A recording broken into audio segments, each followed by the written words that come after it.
A very interesting enhancement to the Hungry Traveling Snake project from the WiByte Python curriculum available at www.wibyte.in is to create what we call a playing boundary. For example, notice here my snake head can move around freely in this green area. It can eat foods like earlier, but the moment it tries to go beyond the green area, in fact, the game gets over. Let's see this again. Again, like I said, the snake is free to move in this area, but the moment it crosses this area, the game gets over and I get a message called crash. We'll see in this video how we do this in a step-by-step manner and then implement this in code, to complete the whole process. Now, really, the idea is not very hard. In fact, we can create any shape, but turns out the square is the easiest shape. That's what we just did. There are really three steps to be kept in mind. Number one, we must make sure that all the foods that the snake can eat must be inside this playing boundary. That's logical and it's quite easy to do because remember, the foods are being placed randomly. All we need to make sure is that the limits of the playing boundary are more than the limits of the random numbers used to place the foods. We'll see this later. We should display this border nicely. I kept it simple. I just made a green square, which is nice, but you can actually do more art inside there and you may even consider making a grid. In fact, a student gave this idea, pretty nice idea. But most importantly, we must get the game to be over when the player or say the snakehead touches this boundary. So let's see this one by one, how we go about this. First thing first, making sure that all the foods are inside the boundary. Well, this is, like I said, not very hard. We are placing the food randomly between minus 200 and 200. That's our code earlier. Of course, there's nothing sacrosanct about these numbers. You can pick up other numbers too. But given it's minus 200 and 200, we can say make a square which is say minus 220 plus 220 both on the x and y. Now you could have made it 210, 230. That's okay. But you get the idea that I just make it bigger than this area. Um, I may want to, like I said, so the way we'll do this is that we'll get a new turtle. We'll call it say PND or boundary. We'll get it to draw a square and give it a color which kind of highlights the boundary as well. Like I said, you may want to do a more elaborate design, in which case you would want to also use this tracer function to sort of speed up the whole drawing, like running without screen refresh. Getting the game to stop is not very hard, provided we understand the geometry of the situation. Basically, we have to figure out that the x value and the y value of this turtle must be such that the turtle is inside the square. And the way we can do that is that we just look at the absolute value of the x position or the y position. If either of these become more than 215, now absolute value becoming more than 215 means either my x is becoming more than 215 or my x is becoming less than minus 215. So either case, if it goes outside the boundary, both on x and y, I will say game over is true. Remember, game over is this Boolean variable that is controlling the entire loop. The moment game over becomes true, the game will get over. And that's what I'll do. I'll hide my turtle. I will hide all the segments that are the tail behind this. And I will get my report to write, let's say, a crash.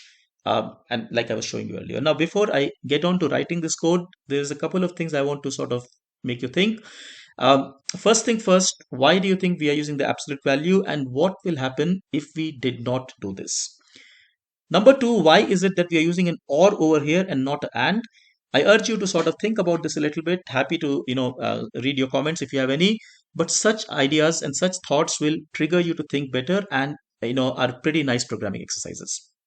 Now, coming to the code, so here's my plain game. There's no boundary for the player. Sometimes the player, in fact, drifts away quite far, and it's quite, let's say, difficult to find where the player is. So, player boundary is actually good from a very practical point of view as well. So, like I said, what I'm going to do is that even before the game starts, I'm going to create a new turtle. I just put a comment here called boundary, and I'm just going to call it, let's say, BND is say turtle, turtle dot say turtle.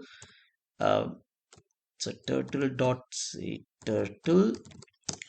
Again, this creates a turtle. I'm going to just do some, let's say regular stuff. Hide this turtle. I'm going to set its, let's say, pen to up. So pen up because we don't want it to draw any extra marks and all that.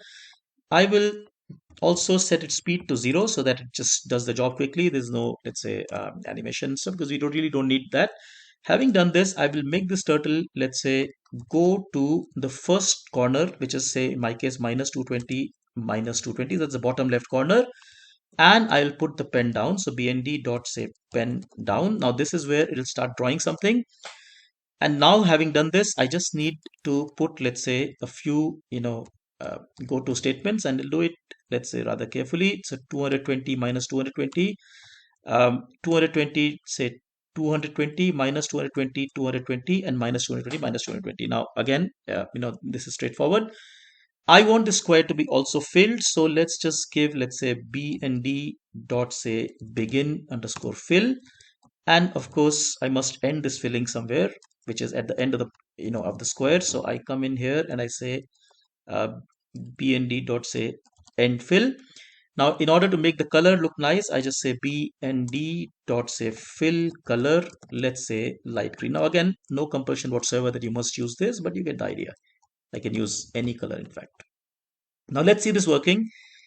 This will pretty much do the first two parts of it, which is to define a square and making sure all the foods are inside, and that's exactly what I see. Of course, my turtle still wandered away because there was no check on the turtle yet, right? So the foods are here, and sort of turtle is doing going around like normal, right? So now, having done this, we now need to write some code to figure out if my turtle is still inside this playing boundary.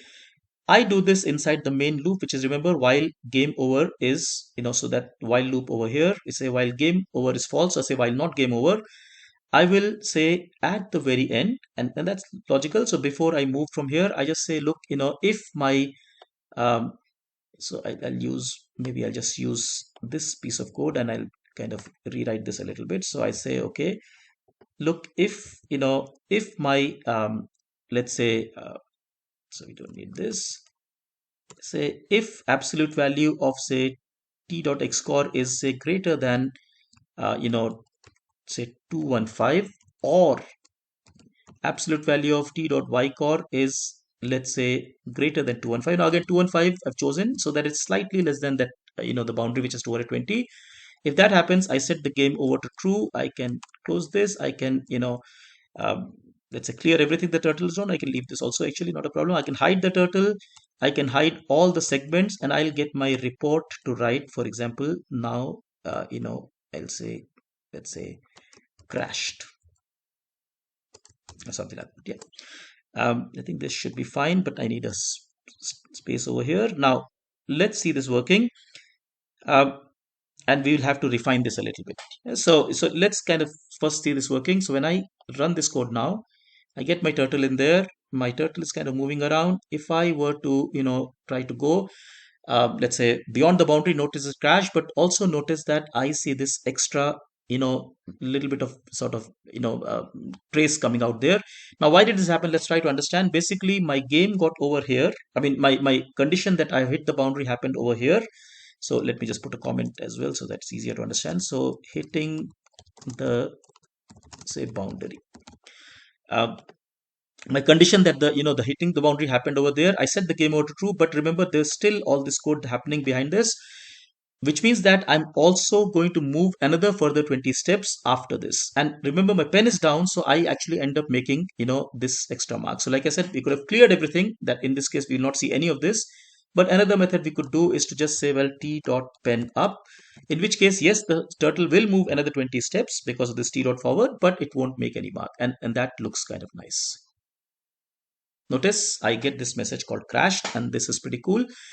If you think learning Python this way, which is by making interesting activities, looking at the ways to enhance them, and then implementing these enhancements, if you think this is the way for you to learn, look at our website www.wibyte.in. There's tons of such activities because we always learn Python programming through such fun activities.